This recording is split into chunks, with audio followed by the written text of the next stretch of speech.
കേരളത്തെ നടുക്കിയ പെരുമൺ ട്രെയിൻ ദുരന്തത്തിന് ഇന്ന് 37 വയസ്സ് തികയുകയാണ്.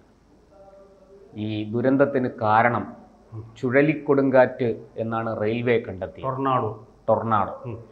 എന്നാൽ അത് എല്ലാവരും ആ കണ്ടെത്തൽ തള്ളിക്കളയുകയായിരുന്നു. ഇപ്പോഴും ദുരൂഹമായി തുടരുന്നു. പെരുമൺ ദുരന്തം എങ്ങനെ സംഭവിച്ചു എന്ന് ഒരു വ്യക്തതയുമില്ല. എന്താണ് സാർ 103 പേരുടെ ജീവൻ കവർന്ന ആ ദുരന്തത്തിൻ്റെ കാരണങ്ങളിലേക്ക് കടന്നു ചെല്ലാൻ കഴിയാതെ ഈ ദുരൂഹത 37 വർഷമായി തുടരുന്നതിന് കാരണം എന്താണ്? കാരണമൊക്കെ ഉണ്ട്. കാരണം അവിടുത്തെ നാട്ടുകാർക്ക് വ്യക്തമായിട്ട് അറിയാം, അവിടെ ഉണ്ടായിരുന്നവർക്കും അറിയാം. അത്ര ദുരൂഹതയൊന്നുമില്ല. പക്ഷേ ഒരു കാര്യം വ്യക്തമാണ്, വ്യക്തതയുള്ള ഒരു കാര്യമുണ്ട്. ടൊർണാഡോ അല്ല. ടൊർണാഡോ ഈ ട്രെയിനിൽ മാത്രമായിട്ട് അടിക്കുന്ന ഒരു ടൊർണാഡോ ഇതുവരെ ലോകത്തുണ്ടായിട്ടില്ല. ഒരു രാജ്യം പുതുതായിട്ട് ഉണ്ടാവണം, അത് സൃഷ്ടിക്കണം. അങ്ങനെ ഒരു ടൊർണാഡോ ഇല്ല. അപ്പോൾ അതല്ല എന്നുള്ളത് 100% വ്യക്തം. ഒഫീഷ്യൽ റെക്കോർഡ്സിൽ പോലും ആ ടൊർണാഡോയിൽ കിടക്കുകയാണ്. വാസ്തവത്തിൽ അത് വളരെ വ്യക്തമാണ്. ആ കാര്യം റെയിൽവേ പുറത്തുവിട്ടിട്ടുമില്ല എന്നുള്ളതാണ് സത്യം. ഏതാണ്ട് 12:55 ഓരോ ദിവസവും 12:55 ആ സമയത്താണ് അവിടെ ബംഗളൂരുവിൽ നിന്നും തിരുവനന്തപുരത്തേക്ക് പോകുന്ന ഐലൻഡ് എക്സ്പ്രസ് കന്യാകുമാരിക്ക് പോകുന്നു.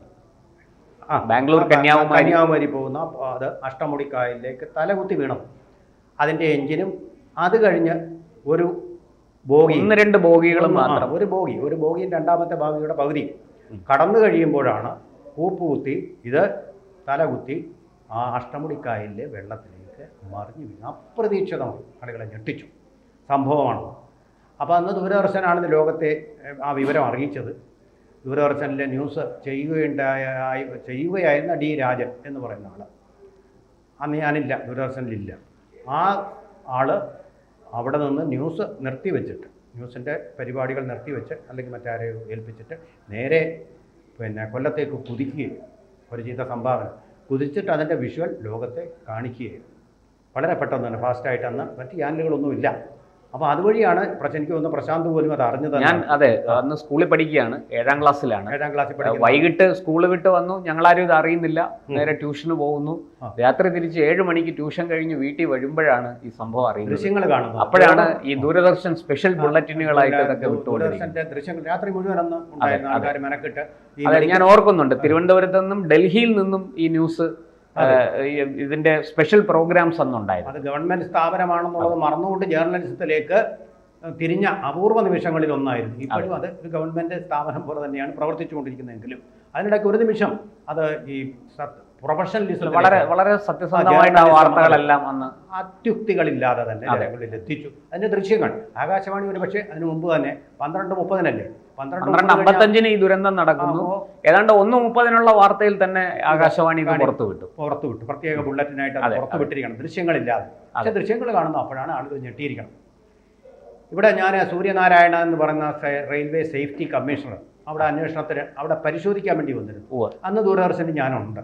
വരുമ്പോൾ അപകടം നടക്കുമ്പോൾ ഞാനില്ല, പക്ഷെ അന്വേഷണത്തിൽ വരുമ്പോൾ ഞാനുണ്ട്. ആദ്യം ടൊർണാഡോ തിയറിയാണ് വന്നത്, അപ്പോഴും ഞാനില്ല. അപ്പോൾ സൂര്യനാരായണ വന്നപ്പോൾ ഞാൻ പോയി, അന്ന് ന്യൂസിലാണ്. അപ്പോൾ സൂര്യനാരായണനെ അവിടെ വെച്ച് കണ്ട്, റെയിൽവേ ട്രാക്കിൽ വെച്ച് തന്നെ കണ്ട് ഞാൻ അഭിമുഖം ചെയ്തു. വിത്ത് ക്യാമറ അകമ്പടിയോടുകൂടി, ക്യാമറയുടെ അകമ്പടിയോടുകൂടി. എനിക്ക് തോന്നുന്നു അന്ന് അളകപ്പൻ എന്ന് പറയുന്ന അദ്ദേഹമാണ് സിനിമ സംവിധായകനും അതുപോലെ തന്നെ ക്യാമറമാനുമായിട്ടുള്ള അദ്ദേഹമാണ്. അപ്പോൾ ഷൂട്ട് ചെയ്യാൻ അദ്ദേഹത്തിനോട് ഞാൻ നേരിട്ട് ചോദിച്ചു, do you still stand by the tornado theory after a preliminary examination of the spot and also discussions with the locals? No, we have not confirmed that it was a tornado, but however we are with whatever evidence we have gathered from the spot, we are further going on inquiring into it. ആ രീതിയിൽ വാക്കുകൾ അത് പദാനുപദമായിരിക്കണമെന്നില്ല. ആ രീതിയിലൊരു മറുപടി അത് ഞങ്ങൾ ന്യൂസിൽ കൊടുക്കുകയും ചെയ്തു. പക്ഷെ പിന്നെ വന്നപ്പോഴും ഇതെന്താണ് കാരണമെന്ന് വ്യക്തമാകുന്നില്ല. ആദ്യത്തെ ഇത് തന്നെ ഉറച്ചു നിൽക്കുന്ന രീതിയിലാണ് സൂര്യനാരായണ എന്ന സേഫ്റ്റി കമ്മീഷണറുടെയും കാര്യം. പക്ഷേ നമുക്ക് തന്നെ, ഞാൻ തന്നെ അവിടെ അന്വേഷിച്ച്, അവിടുത്തെ നാട്ടുകാർ, നമ്മുടെ അന്യനാട്ടുകാരല്ലല്ലോ, നമ്മുടെ ഭാഷ സംസാരിക്കുന്ന കേരളീയരാണ്. വ്യക്തമായിട്ട് അവിടെ ഉണ്ടായിരുന്ന ഒരാൾ എന്നോട് പറഞ്ഞ കാര്യം ഇതാ. അതായത് അവിടെ പണി നടക്കുകയായിരുന്നു, അവിടെ മെയിൻ്റനൻസ് നടക്കുകയായിരുന്നു. ഈ മെയിൻ്റനൻസുകാരോട് ട്രെയിനിൻ്റെ സമയം പറഞ്ഞിരുന്നില്ല, അവിടെ കോർഡിനേഷൻ ഉണ്ടായിരുന്നു. ഈ കോർഡിനേഷൻ ഇല്ലാത്തടത്ത് ആ അപകടം എപ്പോഴും ഉണ്ടാകും. മെഡിക്കൽ കോളേജിൽ അതാണ് നടന്നത്. കോർഡിനേഷൻ വേണം, ഫുൾ കോർഡിനേഷൻ വേണം. അവിടെ ഉണ്ടായില്ല. അപ്പോൾ ജോലിക്കാരെന്ത് ചെയ്തു? അവർക്ക് വിശന്നു, അവർ കാപ്പി കുടിക്കാൻ. ആ സമയത്ത് അവർ കാപ്പി കുടിക്കാൻ പോയി. അവിടെ ഹോട്ടലുകളൊന്നുമില്ല, പെരുമണം നമുക്കറിയാം, ഇപ്പോഴും ഇല്ല. നല്ല ഹോട്ടലുകളൊന്നും ഞാനിതുവരെ കണ്ടിട്ടില്ല. അവിടെ കാപ്പി കുടിക്കാൻ പോയി 12 മണിയായപ്പോൾ വിശന്ന് വെയിലത്ത് നിന്ന് പണി ചെയ്ത്, സ്വാഭാവികം.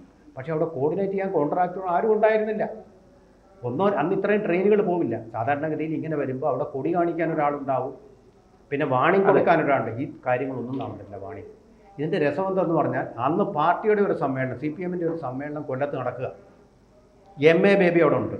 MA ബേബിയെ കാണാൻ വേണ്ടിയിട്ട് അദ്ദേഹത്തിൻ്റെ ഭാര്യ ഇതേ ട്രെയിനിൽ തന്നെ, ബെറ്റി എന്നാണ്, ബെറ്റി ഇതേ ട്രെയിനിൽ തന്നെ കുഞ്ഞിനെയും കൂട്ടിക്കൊണ്ട് വരികയും അവരും ഈ അഷ്ടമണി കായലിലേക്ക് വീണു. അപ്പോൾ മരിക്കുമെന്നുള്ള അവർക്ക് ഉറപ്പ്. താൻ മരിക്കും. അത് നല്ല ഇത്തിരി അന്നും ഭാരം കൂടിയ, ആദ്യം ഭാരമില്ലായിരുന്നു, എങ്കിലും ഭാരമുള്ള ആളാണ്. അപ്പോൾ വെള്ളത്തിൽ നീന്തലൊന്നും അറിയത്തില്ല.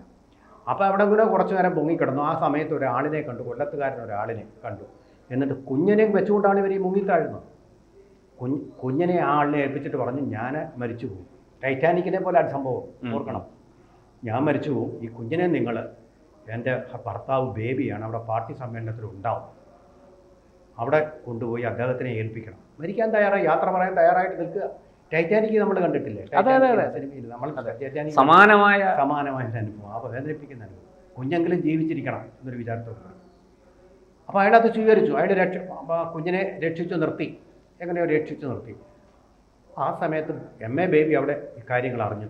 അവിടുത്തെ പ്രമുഖ നേതാവെന്ന് PK ഗുരുദാസനാണ്. PK ഗുരുദാസനെയും കൂട്ടിക്കൊണ്ട് അപകട സ്ഥലത്തേക്ക്, ബെറ്റി ആ ട്രെയിനിലുണ്ട്. അന്ന് ഇതുപോലെ മൊബൈലൊന്നുമില്ല, കമ്മ്യൂണിക്കേറ്റ് ചെയ്യാം, ഉണ്ടെന്നുള്ള അറിവ് വെച്ചുകൊണ്ട് അദ്ദേഹം നേരെ അവിടെ വന്നു. ബെറ്റിയെയും രക്ഷകാരുടെ ഉത്സാഹം കൊണ്ട് രക്ഷിച്ചു, ജീവനോടെ രക്ഷിച്ചു. പക്ഷേ എൻ്റെ ഒരു ബന്ധു ഇതിലുണ്ടായിരുന്നു, വളരെ അടുത്ത ബന്ധു, പ്രൊഫസർ മോഹൻദാസ് എന്ന് പറഞ്ഞ ബോട്ടണിയുടെ ഒരു പ്രൊഫസറാണ്. ബോട്ടണി NSS കോളേജുകളിലെ ബോട്ടണി. അദ്ദേഹം എനിക്ക് തോന്നുന്നത് അന്ന് നിലമേൽ കോളേജിൽ ആയിരുന്നു. അവിടെ നിന്ന് ട്രെയിനിൽ കയറിയിട്ട് ഉറങ്ങിക്കൊണ്ടിരിക്കുകയായിരുന്നു നിർത്തൽ. അദ്ദേഹം വെള്ളത്തിലേക്ക് പോയി, അദ്ദേഹം തന്നെ അറിഞ്ഞിട്ടുണ്ടാവില്ല. അദ്ദേഹം മരിച്ചുപോയി. പക്ഷെ മരിച്ചപ്പോൾ നമ്മൾ കണ്ടത്, ബോഡി എടുക്കാൻ ബന്ധുക്കളൊക്കെ പോയ കൂട്ടത്തിൽ കണ്ടത്, അദ്ദേഹത്തിൻ്റെ കഴുത്തിലൊരു മാലയുണ്ടായിരുന്നു, കയ്യിലൊരു മോതിരവും ഉണ്ടായിരുന്നു, സ്വർണ്ണമോതിരം. ഇത് രണ്ടും നഷ്ടപ്പെട്ട നിലയിലാണ് ബോഡി കണ്ടത്. എന്തായാലും മരിച്ചു, ഇത് വിട്ടുകൊണ്ട് അവൻ എന്തിനാ പോകുന്നതെന്ന് വിചാരിച്ചതായിരിക്കും. അതിന് ബോഡി കരയിൽ അടുപ്പിച്ചു. സംസ്കാരം ഞങ്ങളെല്ലാം ചെറുപ്പക്കാരനാണ്, വളരെ ചെറുപ്പക്കാരനാണ്. ആ ചെറുപ്പക്കാരൻ ആ ട്രെയിനിൽ യാത്ര ചെയ്തിരുന്ന മറ്റൊരാളെ കുറിച്ച് എനിക്കറിയാം. അദ്ദേഹം പന്തളം NSS കോളേജിലെ ഇംഗ്ലീഷ് പ്രൊഫസറായിരുന്നു, പ്രൊഫസർ രാജൻ തമ്പാൻ. അദ്ദേഹം ഇതുപോലെ ഈ ട്രെയിനിൻ്റെ അദ്ദേഹം ഈ വാതിലിൻ്റെ അടുക്കലായിട്ടുള്ള സീറ്റിലാണ് ഇരുന്നത്, സ്ലീപ്പറിലാണ്. ഇത് അവിടുന്ന് ഈ ട്രെയിൻ കൂപ്പ് കുത്തുമ്പോൾ അദ്ദേഹവും വെള്ളത്തിലേക്ക് പോയി.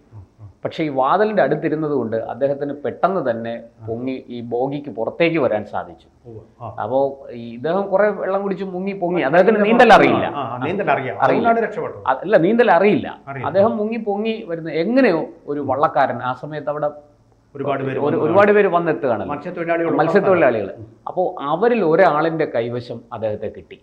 അങ്ങനെയാണ് അദ്ദേഹം രക്ഷപ്പെട്ടത്.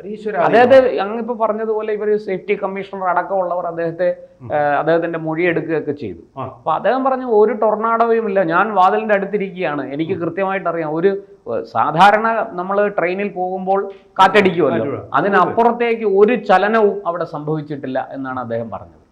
വേറൊരു കാര്യം കൂടെ ഞാൻ പറയാം. അന്ന് ഞാനൊരു വിദഗ്ധനിൽ നാട്ടുകാരിൽ നിറഞ്ഞ കാര്യമാണ് ഞാനിപ്പോൾ പറഞ്ഞത്. വിദഗ്ധനിൽ നിറഞ്ഞ കാര്യം, ട്രെയിന് ഓരോ 1000 കിലോമീറ്റർ ഓടിക്കഴിയുമ്പോഴും അതിനൊരു ചെക്കിംഗ് വേണം. ഇന്ത്യൻ റെയിൽവേയിൽ ഇത് നടക്കുന്നില്ല. രണ്ടാമത്തെ കാര്യം, ഈ പാളങ്ങൾ പല സ്ഥലങ്ങളിലും അനാഥമാണ്, അങ്ങനെ അങ്ങ് പോവുകയാണ്. ഇപ്പോൾ ലണ്ടനിലൊക്കെ ട്രെയിനുകൾ ധാരാളമുണ്ട്, പക്ഷേ 2 വശത്തും മതിലുണ്ട്. ഈ 2 വശത്തും മതിലുണ്ടെങ്കിൽ എന്ത് സംഭവിക്കില്ല? ഒരു അപകടം സംഭവിക്കില്ല. ട്രെയിൻ ഡിറൈൽമെൻ്റ് എന്ന് പറയുന്നത് സംഭവിക്കുകയില്ല. കുറച്ച് അപകടം ഉണ്ടാവും, ഡിറൈൽമെൻറ്റ് സംഭവിക്കില്ല. വിദ്യുച്ഛാരികൾ നിൽക്കും എത്ര സ്പീഡിൽ പോയാലും. ഇരുവശത്തും മതിലുണ്ട്. പക്ഷെ അതുകൊണ്ടാണ് അവരെ ട്യൂബ് എന്ന് വിളിക്കുന്നത്. ലണ്ടനിലെ ട്രെയിനിനെ ട്യൂബ് എന്നാണ് വിളിക്കുന്നത്. ട്യൂബ് എന്താ? ട്യൂബ് പോലെ ഒന്നിൽ കൂടിയാണ് അവർ യാത്ര ചെയ്യുന്നത്. ഇവിടെ ആ സംവിധാനമില്ല. ഇങ്ങനെ പോവുക. അവിടെ ഒരു അട്ടിമറി നടത്തണമെങ്കിൽ, ഒരു ഫിഷ് പ്ലേറ്റ് മാറ്റി വെക്കണമെങ്കിൽ ഒരു ഭീകരവാദിക്ക് ഈസിയായിട്ട് സാധിക്കും. നമ്മൾ കണ്ടില്ലേ അടുത്തിടെ PF നിരോധിച്ചു കഴിഞ്ഞപ്പോൾ അല്ല, പല സ്ഥലത്തും പോപ്പുലർ ഫ്രണ്ടിനെ നിരോധിച്ചു കഴിഞ്ഞാൽ പല ഈ സൈക്കിൾ വിജയവാഡയ്ക്ക് അടുത്ത് നടന്ന ആ ട്രെയിൻ ദുരന്തം ഒരുപാട് ആൾക്കാർ മരിച്ചു. നമ്മൾ ഏതാണ്ട് 2-3 വർഷം മുമ്പ് നടന്ന. അതുപോലെ ലാൽ ബഹദൂർ ശാസ്ത്രി രാജിവെച്ച അരയല്ലൂർ തീവണ്ടി അപകടം, അധാർമികത ആദ്യമായിട്ട് കാണിച്ച, അവസാനമായിട്ടും കാണിച്ച ആ സംഭവത്തിൽ എന്താ സംഭവിച്ചതെന്ന് പറയുന്നറിയാം. അവിടെ വളരെ സദേൺ റെയിൽവേയിൽ വളരെ പ്രബലമാണ് ഗുണ്ടായിസം. കാടുകളിൽ നിന്നൊക്കെ അനധികൃതമായിട്ട് തടി വെട്ടിക്കൊണ്ട് ഈ ട്രെയിനുകളിലൊക്കെ കടത്താറുണ്ടായിരുന്നു.